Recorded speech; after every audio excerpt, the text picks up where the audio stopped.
Good morning, dear students. So, after completing the blood circulation system, we are going to discuss about one more system, that is excretory system. So, excretory products and their elimination, that entire process that we are going to discuss in this particular chapter. One of the very important chapter with respect to your NEET exam, as so many one-liner questions are there in this particular chapter. Okay, so please be with this video lecture.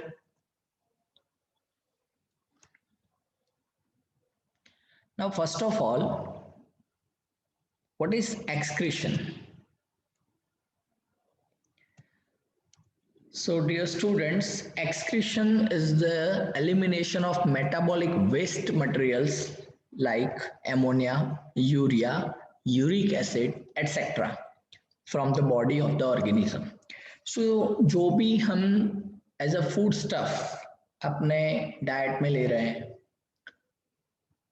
Digest उसको कर रहे हैं, so obviously digestion के बाद ये हमें पता है कि उसमें से हमें एनर्जी मिल रही है, न्यूट्रिशन मिल रहा है, लेकिन 100% एफिशिएंट तो ये प्रोसेस नहीं ही होती है। तो इसका मतलब है वहां पे कुछ तो वेस्ट प्रोडक्ट्स बन रहे हैं और ये जो वेस्ट प्रोडक्ट्स है उसका बॉडी में से एलिमिनेशन होना जरूरी है। रीजन इज ये सारे वेस्ट प्रोडक्ट्स ऐसे होते हैं जो आपको कोई ना कोई प्रॉब्लम क्रिएट कर सकते हैं, मतलब they can cause some of the abnormalities, they might be toxic, they might be poisonous, okay, at certain concentration. तो उनका रूटीनली एक्सक्रीशन होना चाहिए, एलिमिनेशन होना चाहिए, okay, that is called excretion of the metabolic waste materials from the body of the organism. Now, basically, what are the types of the excretion? Excretion किसी भी organism के body से कैसे होता है? तो एक होता है एमोनोटेलिज्म, फिशिस का यहाँ पे आपको एग्जांपल दिया गया है एमोनोटेलिज्म। दूसरा होता है यूरियोटेलिज्म और तीसरा है यूरिकोटेलिज्म। तो डियर स्टूडेंट्स, इसके रिलेटेड तो क्वेश्चन बहुत बार पूछे गए हैं। Which of the following organism is having this type of the excretion method, या तो फिर ऑर्गेनिज्म का नाम बताएंगे और पूछेंगे कि इसमें कौन से टाइप का एक्सक्रीशन प्रोसेस होता है, या what is the excretion product of this organism. Okay, तो एमोनोटेलिज्म, ureotelism, uricotelism. Fine. So we are going to discuss about all of this. Ammonotelism. So the process of excretion of the ammonia, that is NH3, is known as ammonotelism. ये ammonia का structure है. You might be studying this structure in chemistry also. Ammonotelic animals जो होते हैं वो ammonia के form में अपना nitrogenous waste जो है उसको excrete out करते हैं from the body. सो इसमें कौन कौन से ऑर्गेनिजम्स हैं? तो एक तो है aquatic invertebrates, aquatic insects, bony fishes, aquatic amphibians, etc. All these are ammonotelic animals. Ammonia, which is NH3, is highly toxic. So excretion needs excess of water. Okay. तो इसीलिए ज्यादातर एक्वेटिक एनिमल्स जो है ना उसी में एमोनोटेलिज्म आपको देखने मिलता है, because it is highly toxic. Ammonia बहुत ही टॉक्सिक होता है, ओके, और उसके एक्सक्रीशन के लिए बहुत ज्यादा अमाउंट में वाटर भी चाहिए ऑर्गेनिज्म को। तो बहुत ज्यादा अमाउंट में वाटर कब मिल सकता है? तो obviously it is in the form of the aquatic condition, so that ammonia का डाइल्यूशन बहुत इजीली हो सकता है वहां पे, okay. Ammonia is readily soluble in water and is excreted by diffusion through body surface or gill surfaces, particularly in fishes, as ammonium ions. Ammonia water में soluble है, hydrophilic molecule है इसीलिए, और एक बार सोल्यूबलाइज होने के बाद वो डिफ्यूज आउट कर सकता है फ्रॉम द बॉडी सरफेस और the Gill surfaces, particularly in fishes, okay. और बॉडी सरफेस की जब हम बात करते हैं वहां पे तो बाकी के जो एक्वेटिक एनिमल्स जो हैं, amphibians, aquatic amphibians particularly, okay, या बॉनी फिशिश जो हैं, उनके सरफेस से ये एलिमिनेट हो सकता है in the form of the ammonium ion, that is NH4+. Kidneys do not play any significant role in its removal. Okay, ammonia को एक्सक्रीट आउट करने में किडनी का कोई रोल नहीं है. ओके, सो आपको इन ऑर्गेनिजम्स के नाम याद रखने पड़ेंगे और इनमें किस तरह से एक्सक्रीशन होता है and what is the waste product of this excretion, ये भी आपको याद रखना पड़ेगा. Second, ureotelism. So the process of excretion of urea, आप देख सकते हैं यहाँ पे यूरिया का मॉलिक्यूल, एक आपका जो कार्बन है उसके साथ, that is you can say ketone carbon है ये, okay, C double bond O, और बाकी के जो दो बॉन्ड्स उसके बाकी रह रहे हैं, मतलब दो वैलेंसीज, वहां पे एमिनो ग्रुप है NH2. अब ऐसा थोड़ा बहुत स्ट्रक्चर तो हम पढ़ चुके हैं जहां पे आप बोल सकते हैं कि कार्बोनिक कार्बन और एमोनिया है, सॉरी एमिनो ग्रुप है, एमिनो एसिड्स में ऐसा होता है, ओके, लेकिन यहाँ पे एक ज्यादा एमिनो ग्रुप है. सो urea, it is the end product of uriotelium type of the excretion. Ureotelic animals में कौन कौन आ सकते हैं? तो cartilaginous fishes, terrestrial as well as semi-aquatic amphibians like frogs, toads, etc. Aquatic and semi-aquatic reptiles are also considered in this category, like alligators and turtles, and mammals भी यूरियोटेलिक्स में आते हैं. Okay, in liver, ammonia, that is NH3, is converted into its less toxic form which is urea. मतलब आप देखिए, एक urea का molecule बनाने के लिए कितने अमोनिया चाहिए? तो दो, NH2 यहाँ पे बन रहा है तो एक NH3 यहाँ पे और एक NH3 यहाँ पे चाहिएगा. So ammonia is basically converted into the less toxic. ऐसा नहीं है कि यूरिया टॉक्सिक नहीं है, यूरिया इज ऑल्सो टॉक्सिक. जब हायर कंसंट्रेशन में होगा तब यूरिया भी टॉक्सिक होता है. So it needs only moderate quantity of water for excretion. Ammonia के लिए जितना वाटर चाहिए उतना वाटर आपको यहाँ पे नहीं चाहिए for its dilution. Okay, moderate quantity of water you can require. Okay, and that's why basically all the mammals are uriotelic. Okay, और सेमी एक्वेटिक ऑर्गेनिजम्स भी जो है वो सारे यूरियोटेलिक हैं.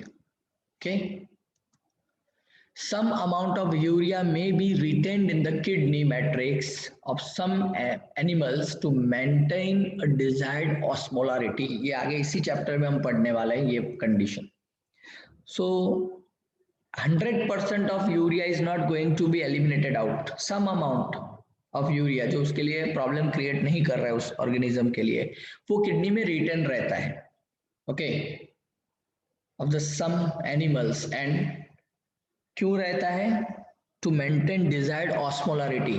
ये ऑस्मोलरिटी भी क्यों मेंटेन करनी है इसी चैप्टर में आगे हम डिस्कस करने वाले हैं, तो वहां पे ये पॉइंट मैं आपको याद करवाऊंगा. Okay, fine. The third one is uricotelism. So what is actually covered in this? Okay, fine.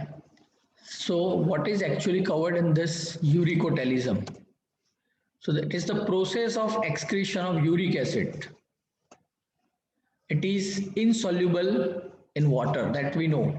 Okay, so water is not required for its excretion. जैसा एमोनिया के लिए आपको वाटर चाहिए, यूरिया के लिए वाटर चाहिए for its dilution.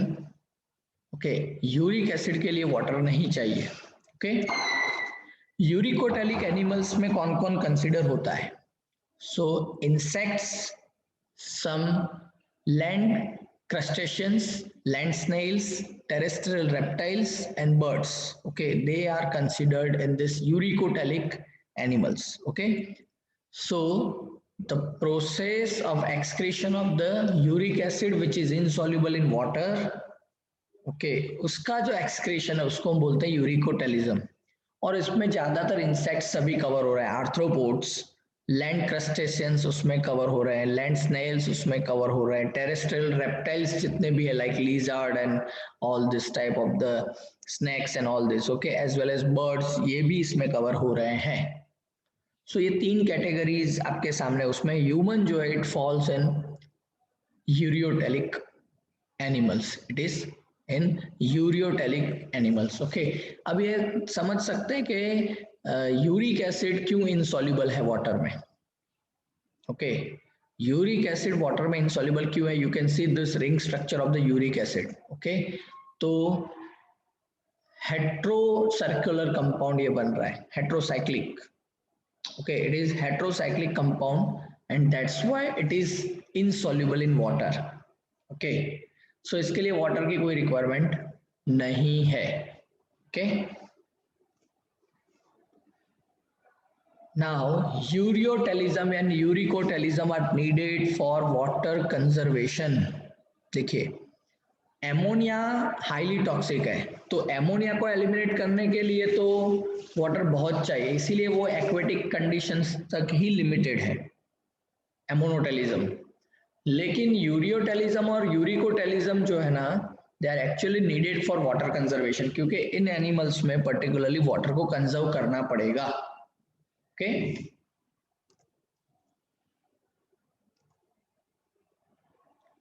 Now excretory organs in animals, तो ये अलग अलग तरह के जो है एनिमल्स, उन सभी में अलग अलग तरह के एक्सक्रीटरी ऑर्गन्स भी, इसके रिलेटेड क्वेश्चन भी पूछा जाता है।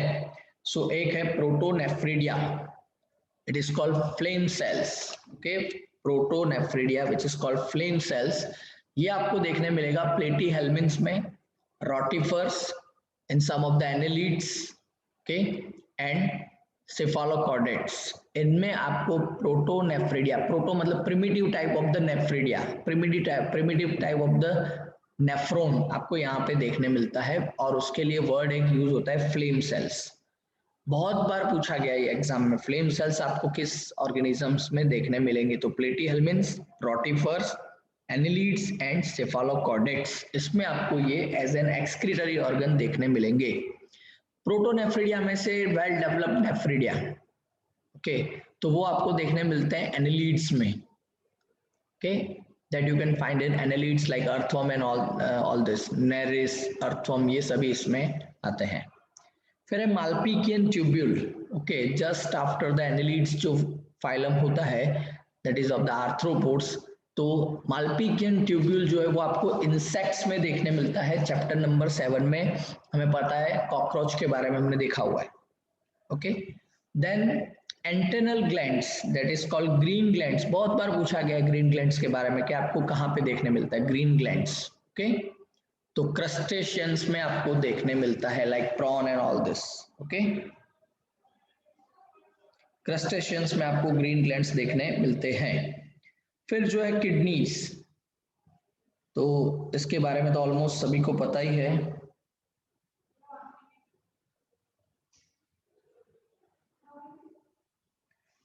That is in higher animals, okay. तो हायर एनिमल्स में जिसमें ह्यूमन भी आ जाता है, सभी मैमल्स भी आते हैं, ओके, उसमें आपको किडनीज के थ्रू देखने मिलता है एक्सक्रीशन। और किडनीज और कुछ नहीं, it is actually well managed group और बंच ऑफ नेफ्रिडिया, नेफ्रॉन का बंच है, ओके।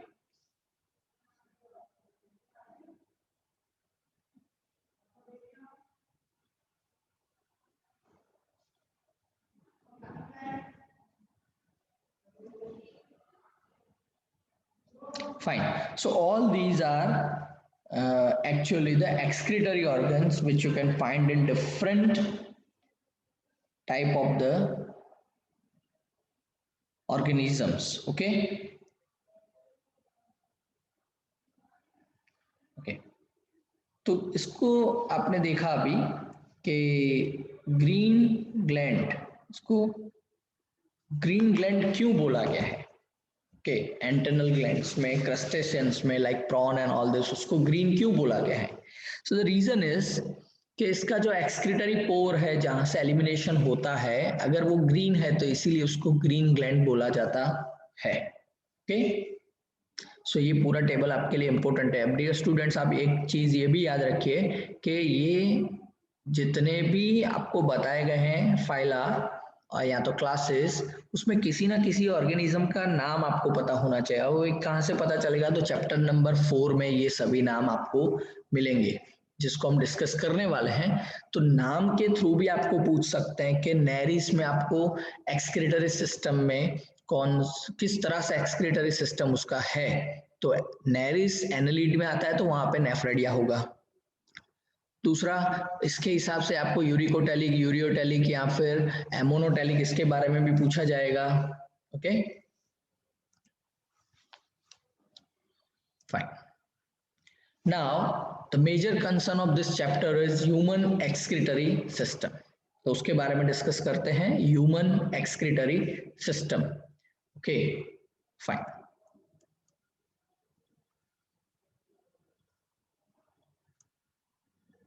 सो ह्यूमन एक्सक्रीटरी सिस्टम में क्या क्या होता है? तो एक तो है a pair of kidneys that you are going to find in human.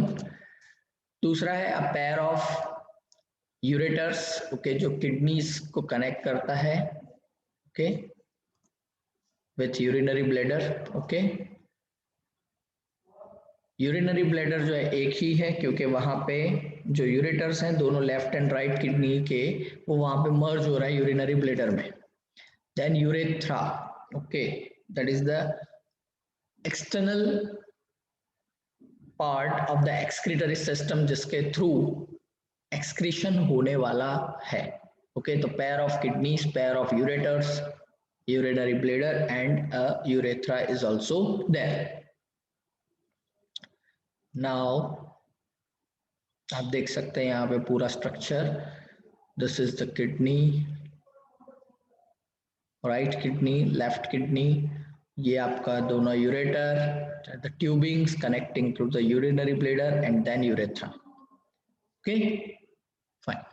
तो ये पूरा स्ट्रक्चर वैसे हम डिस्कस कर रहे हैं, इसीलिए मैं इसके बारे में आपको यहाँ पे नहीं बता रहा हूँ क्योंकि ये सभी चीजें हम वहां पे डिस्कस करने वाले हैं वन बाय वन सभी के बारे में। फाइन।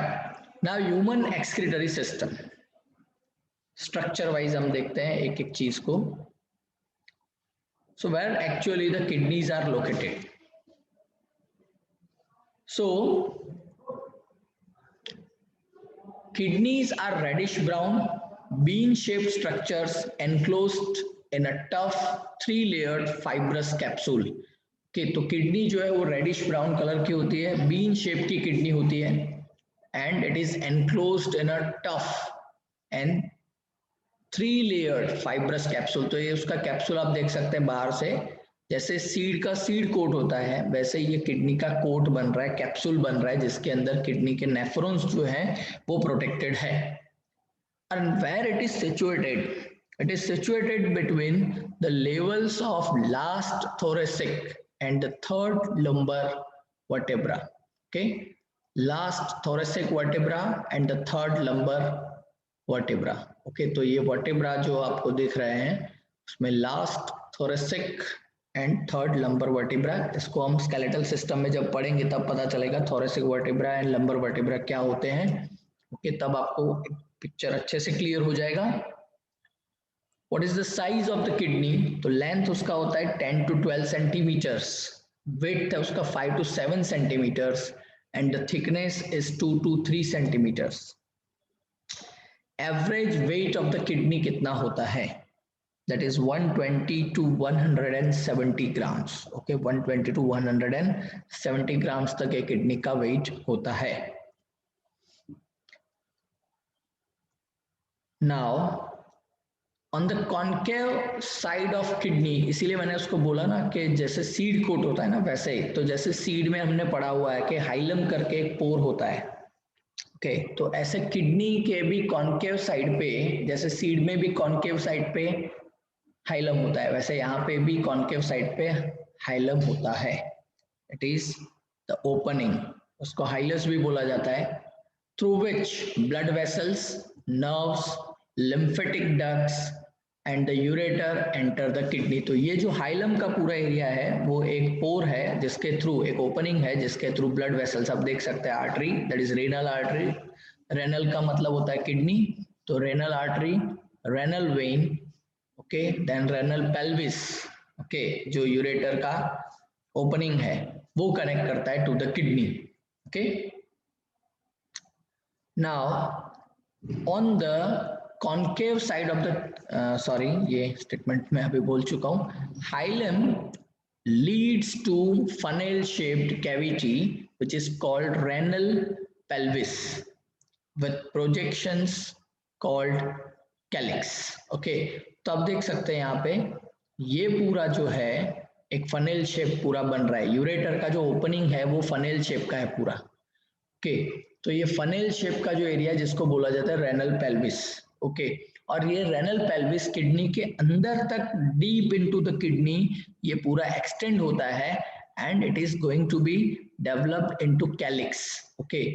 तो कैलिक्स में ये बाइफर्केट होता है, आप समझ सकते हैं पूरा एक ट्री के जैसा स्ट्रक्चर बन रहा है, ये पूरा यूरेटर जैसे स्टेम है, ये स्टेम का सबसे ऊपरी हिस्सा है रेनल पेल्विस और उसमें से ये ब्रांचेस, ये जो ब्रांचेस है ना उसी को हम बोलते हैं कैलिक्स। उसमें आप देख सकते हैं this is the major calyx and this one is a minor calyx, okay. So major and minor calyx ऐसे आप बोल सकते हैं, okay.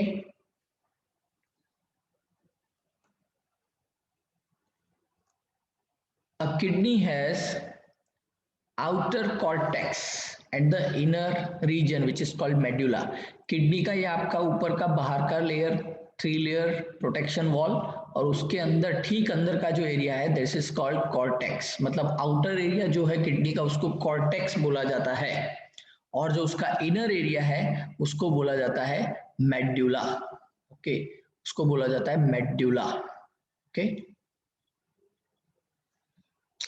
Medulla has a few conical projections called renal pyramids। आप देख सकते हैं ये पूरा मेड्यूला का रीजन है, ये पूरा का पूरा रीजन जो है that is of the medulla, और मेड्यूला में आपको क्या देखने मिलेगा, सो कॉनिकल मतलब फ्लास्क शेप के कुछ पिरामिड्स या प्रोजेक्शंस आपको देखने मिलते हैं जिसको आप बोल सकते हैं मेड्यूलरी पिरामिड्स। जैसे हमने पढ़ा था स्टेम और रूट के सेक्शंस में मेडुलरी रेज, तो यहाँ पे ऐसे मेडुलरी पिरामिड्स बन रहे हैं, ओके, क्योंकि इसका शेप पिरामिड जैसा है ट्रायंगल, इसीलिए इसको पिरामिड बोला जाता है। प्रोजेक्टिंग इनटू द कैलिक्स, आप देख सकते हैं ये जैसे एक रेनल पिरामिड है और वो प्रोजेक्ट कर रहा है into the calyx, okay. Major calyx में ये प्रोजेक्ट कर रहा है, माइनर कैलिक्स में भी प्रोजेक्ट कर सकता है, okay. Cortex extends in between the medullary pyramids as renal columns called columns of Bertini। ये पूछा गया है columns of Bertini, okay.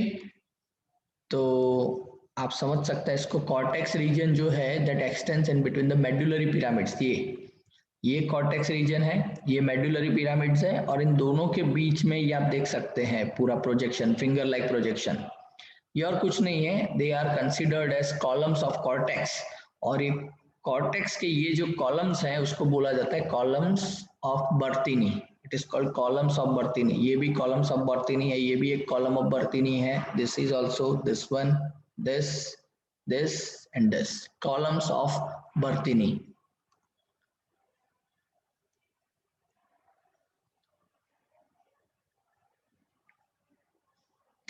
Now structure of kidney at a glance, के पूरा स्ट्रक्चर यहाँ पे वापस समराइज किया गया है, ये तो पूरा स्ट्रक्चर हम वैसे भी डिटेल में पढ़ने वाले हैं, okay.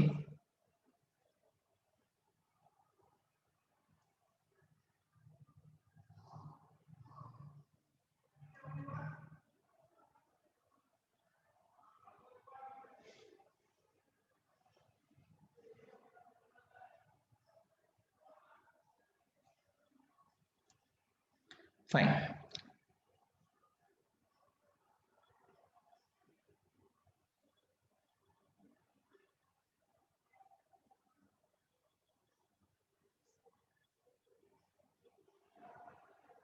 okay, so now looking into the details of nephron। Nephron क्या है? मैंने पहले भी बोला था कि जहाँ पे किडनी के थ्रू एक्सक्रीशन हो रहा है वहां पे मेन प्लेयर तो नेफ्रॉन ही है, because kidney is a bunch or group of the well organized nephrons. So each kidney has nearly 1 million tubular nephrons. Okay, 1 million tubular nephron each kidney. Okay, nephrons are the structural and the functional units of the kidney, क्योंकि ultimately काम तो कौन करता है? It is nephron which is functioning for elimination of the nitrogenous waste. इसीलिए जैसे किसी organism के बॉडी का smallest structural and functional unit कौन होता है, तो दैट इज सेल। ऐसे ही किसी किडनी का smallest structural and functional unit कौन है, तो that is nephron. Each nephron has two parts, एक होता है ग्लोमेरुलस और दूसरा होता है रेनल ट्यूब्यूल।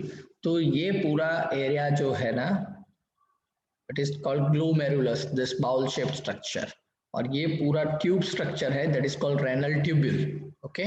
दो पार्ट में नेफ्रॉन डिवाइडेड है मोटे तौर पे, लेकिन अभी हम उसका थोड़ा डिटेल में स्टडी करेंगे तो it is actually divided in many parts. Okay, तो उसको भी यहाँ पे डिस्कस करना है और बहुत इंपॉर्टेंट है इसका डिस्कशन। आइए सबसे पहले हम डिस्कस करेंगे ग्लोमेरुलस के बारे में। So glomerulus क्या है?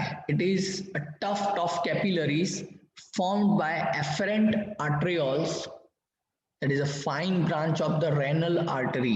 Okay, renal artery मतलब जो ब्लड कैरी करके आता है किडनी तक, वो आर्टरी की बात हम कर रहे हैं, उस आर्टरी की बात कर रहे हैं, इसलिए इसको बोला गया है एफरेंट आर्टरियोल। ओके, आप देख सकते हैं ये एफरेंट आर्टरियोल, और ये पूरा टफ्ट ऑफ कैपिलर्स, पूरा गुच्छा है यहाँ पे कैपिलरीज का, जिसको ग्लोमेरुलस बोला जाता है।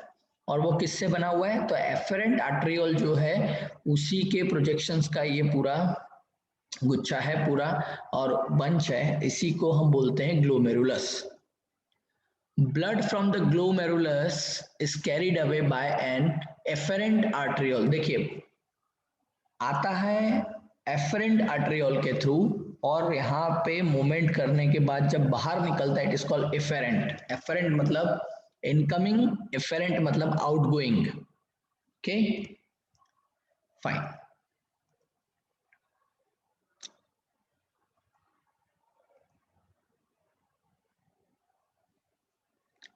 ओके, अब बात करते हैं हम रेनल ट्यूब्यूल की। ग्लोमेरुलस के बारे में हमने बात कर ली। Now fine, renal tubules. So it begins with the double walled cup-like structure which is known as Bowman's capsule. Okay, it is called Bowman's capsule. यहाँ पे spelling mistake है, Bowman M-A-N आना चाहिए। Okay, it is called Bowman's capsule, यहाँ पे spelling सही है। Which encloses the glomerulus. तो renal tubule की शुरुआत कहाँ से होती है? तो Bowman's capsule से ही शुरुआत होती है, लेकिन Bowman's capsule का एक और भी काम है, that is actually it is enclosing या encapsulating the glomerulus, the glomerulus which is actually the blood supply. Okay, उसको ये कवर अप करने का काम करता है बाउमेंस कैप्सूल, और वहीं से शुरू होता है रेनल ट्यूब्यूल। आप देख सकते हैं यहाँ पे। Okay, so glomerulus plus Bowman's capsule is equal to Malpighian body. Okay, glomerulus plus Bowman's capsule, इसको बोला जाता है माल्पिगियन body which is called renal corpuscle. It is called renal corpuscle.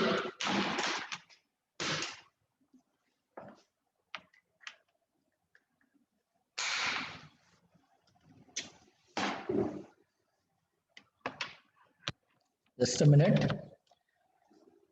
Okay, so it is called Malpighian body. इसको renal corpuscle भी बोला जाता है। Okay, now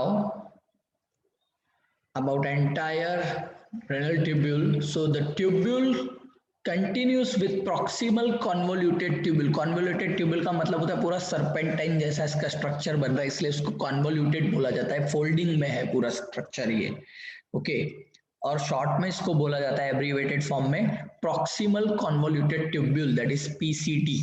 मतलब जैसे ही ग्लोमेरुलस खत्म होता है, बाउमेंस कैप्सूल खत्म होता है, या माल्पिगियन बॉडी जब खत्म होता है उसके ठीक बाद जो एरिया शुरू होता है उसको बोला जाता है PCT, that is proximal convoluted tubule. Then उसके बाद जो दूसरा area it is called Henle's loop, ये पूरा जो लूप है हेयरपिन जैसा, it is called Henle's loop. Okay, और उसके बाद वापस एक कॉन्वोल्यूटेड पूरा एरिया फोल्डिंग वाला शुरू होता है, that is called distal tubule या तो distal convoluted tubule, DCT. Henle's loop is a hairpin shaped structure, मैंने अभी आपको बताया हेयरपिन के जैसा पूरा बन रहा है। अब ये पूरा हेयरपिन है, मतलब यू टर्न का स्ट्रक्चर बन रहा है, तो इसके लिए इसमें भी दो पार्ट है। एक होता है डिसेंडिंग लिम्ब, जो नीचे की तरफ मटेरियल को लेके आता है, मटेरियल मतलब इसमें क्या होगा, यूरिन। ओके, तो एनल्स लूप का एक जो लिम्ब है या एक ब्रांच है that is called descending limb, और फिर वो यू टर्न लेके वापस ऊपर जाता है, that is called ascending limb. तो आप समझिए पूरा स्ट्रक्चर कैसे बन रहा है। एफरेंट आर्ट्रियोल, उसमें से टफ आर्ट्रियोल्स जिसको हम बोलते हैं ग्लोमेरुलस। ओके, और उसमें से जब ब्लड बाहर जाता है it is called efferent arteriole, और ये पूरा एरिया जो है वो कवर्ड अप है इनटू अ कैप्सूल जिसको हम बोलते हैं बाउमेंस कैप्सूल, और वहीं से शुरू होता है आपका tubule structure, renal tubule structure, जिसमें पहली शुरुआत होती है प्रॉक्सिमल कॉन्वोल्यूटेड ट्यूब्यूल। प्रॉक्सिमल का मतलब ही होता है नजदीक, किसके नजदीक, तो बाउमेंस कैप्सूल या ग्लोमेरुलस के जो सबसे नजदीक है उसको हम बोलते हैं। ये पूरा कन्वोल्यूटेड ट्यूब्यूल खत्म होता है, उसके बाद जो शुरू होता है एरिया जिसको हम बोलते हैं हेनेल्स लूप, और हेनेल्स लूप में भी दो एंड्स हैं। ओके, जहां से शुरुआत हो रही वो आपके यूरिन को नीचे की ओर लेके आ रहा है, इसीलिए इसको हम बोलते हैं डिसेंडिंग लिम्ब, और ये यूटर्न लेके वापस ऊपर जा रहा है तो इसको हम बोलते हैं असेंडिंग लिम्ब। असेंडिंग लिम्ब जहां पे खत्म होता है वहां पे वापस कॉन्वोल्यूटेड ट्यूब्यूल्स है, दैट इज कॉल्ड डिस्टल। क्यों डिस्टल, तो ये इससे दूर है इसीलिए distal convoluted tubule, DCT. Okay, the DCTs of many nephron open into collecting duct। तो ऐसे DCT बहुत सारे होंगे क्योंकि बहुत सारे 1 मिलियन बोला है अभी। ओके, तो ऐसे जितने भी नेफ्रॉन होंगे उन सभी के DCT जो है वो मर्ज होते हैं एक कॉमन डक्ट में जिसको बोला जाता है कलेक्टिंग डक्ट। अब देख सकते हैं यहाँ पे एक ओपनिंग है, यहाँ तो है ऑलरेडी, यहाँ का भी एक ओपनिंग है, ये भी एक ओपनिंग है, ये भी एक ओपनिंग है, मतलब ये सभी डीसीटी मर्ज हो रहा है एक कलेक्टिंग डक्ट में, जहां पे सभी नेफ्रॉन में से जो फिल्टर होके यूरिन आया है वो कलेक्ट हो रहा है।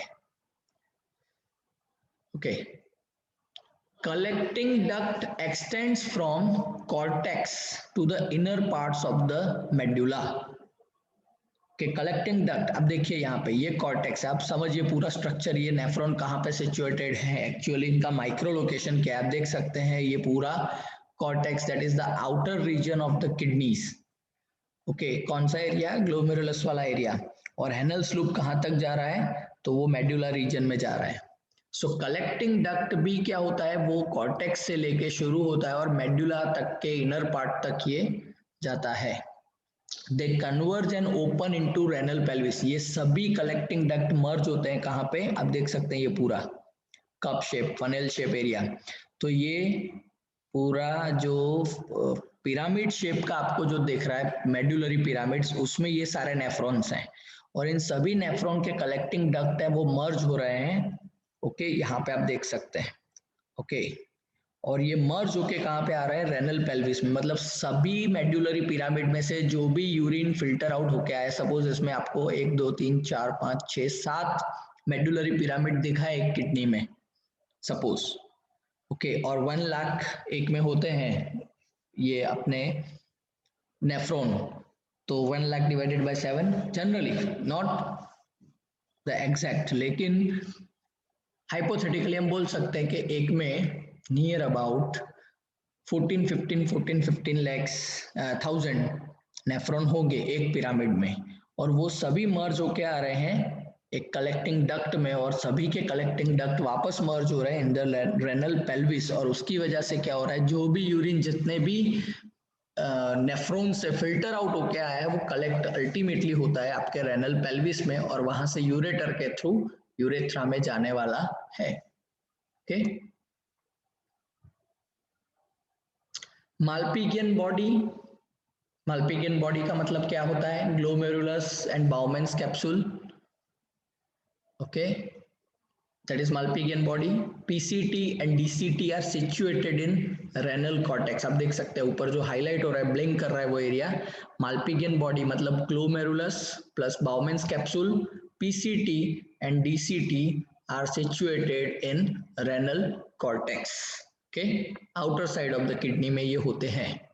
जबकि Henel's loop जो है, it is dips into medulla.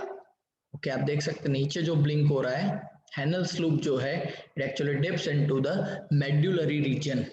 Okay,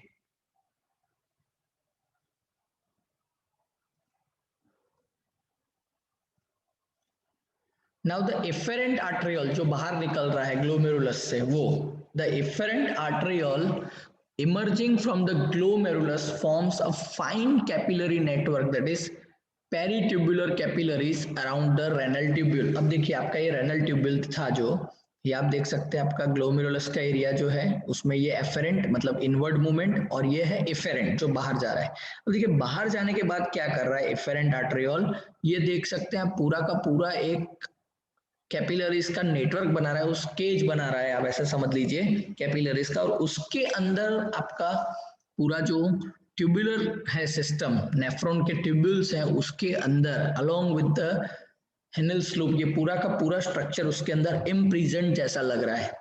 okay, और इसको बोला जाता है पेरी ट्यूबुलर कैपिलरीज। क्यों कि पेरीफेरी में है ट्यूब्यूल्स के, इसीलिए इसको बोलते हैं हम पेरी ट्यूबुलर कैपिलरीज।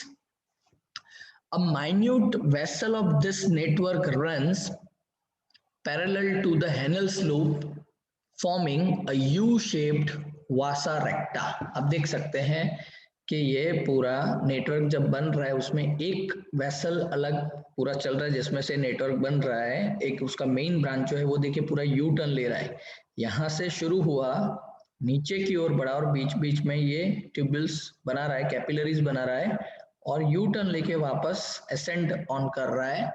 ओके, है तो ब्लड सर्कुलेटरी सिस्टम का पार्ट। ओके, इसको बोला जाता है वासा रेक्टा। डियर स्टूडेंट्स, इन सभी टर्म्स को याद रखिएगा क्योंकि आगे जब फिल्ट्रेशन का पार्ट हम पढ़ेंगे, actual function of the kidney हम पढ़ेंगे, तब ये सभी टर्म्स आपको याद होने चाहिए, किसका लोकेशन कहाँ पे है।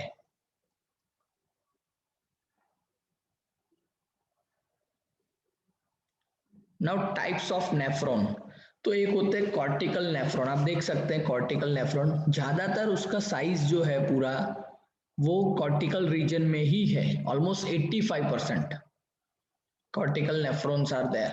So in this the Henel's loop is short, देखिए बहुत छोटा है Henel's loop, and extends only very little into the medulla, बहुत छोटा पार्ट मेडुला में जाता है इसका, ज्यादातर एरिया उसका जो है वो कॉर्टिकल रीजन में है, और इसमें वासा रेक्टा इज एब्सेंट और हाईली रिड्यूस्ड। ऐसे जो नेफ्रॉन होते हैं उसमें वासा रेक्टा जो है वो बहुत कम अमाउंट में आपको देखने मिलेगा, या तो कंप्लीटली एब्सेंट भी हो सकता है। दूसरे होते हैं जक्स्ट्रा मेडुलरी नेफ्रॉन जो 15% है, मतलब 100% किडनी में जितने भी नेफ्रॉन है उसमें से 85% नेफ्रॉन होते हैं कॉर्टिकल नेफ्रॉन। अगर हम बात करते हैं कि एक किडनी में 1 लाख होते हैं नेफ्रॉन, तो उसमें से 85,000 नेफ्रॉन जो है वो कॉर्टिकल है, और 15,000 नेफ्रॉन जो है वो जक्स्ट्रा मेडुलरी नेफ्रॉन है। So in this Henel's loop is long, किसमें? जक्स्ट्रा मेडुलरी नेफ्रॉन में आप देख सकते हैं। Okay, is long and runs deep into medulla, बहुत नीचे तक जा रहा है Henel's loop मेडुला में, और इसमें वासा रेक्टा प्रेजेंट होता है। ओके,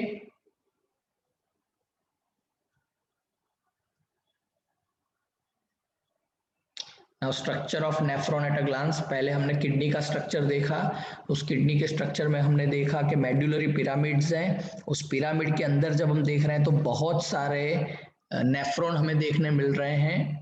ओके, उस नेफ्रॉन को जब हम स्टडी कर रहे हैं तो हमें देखने मिल रहा है 2 पार्ट में डिवाइडेड है। एक है आपका glomerulus which is stuffed of the blood capillaries, उसको कवर अप करता है आपका बाउमेंस कैप्सूल, और वहीं से ट्यूबुलर स्ट्रक्चर शुरू होता है, और उस ट्यूबुलर स्ट्रक्चर में शुरुआत जो हो रही है that is PCT, proximal convoluted tubule, और वो आगे जाके एक लूप में कन्वर्ट होता है जिसको हैनल्स लूप या लूप ऑफ हैनल बोला जाता है। उसमें दो पार्ट हैं, डिसेंडिंग लिम्ब और फिर यू टर्न लेके असेंडिंग लिम्ब। असेंडिंग लिम्ब जब खत्म होता है तब डिस्टल कन्वोल्यूटेड ट्यूब्यूल डीसीटी आता है, और डीसीटी जो है वो अपना जो भी मटेरियल है डिस्चार्ज करता है in common collecting duct. Okay, ऐसे बहुत सारे नेफ्रॉन के कॉमन ओपनिंग डीसीटी के जो है वो कलेक्टिंग डक्ट में मर्ज होते हैं।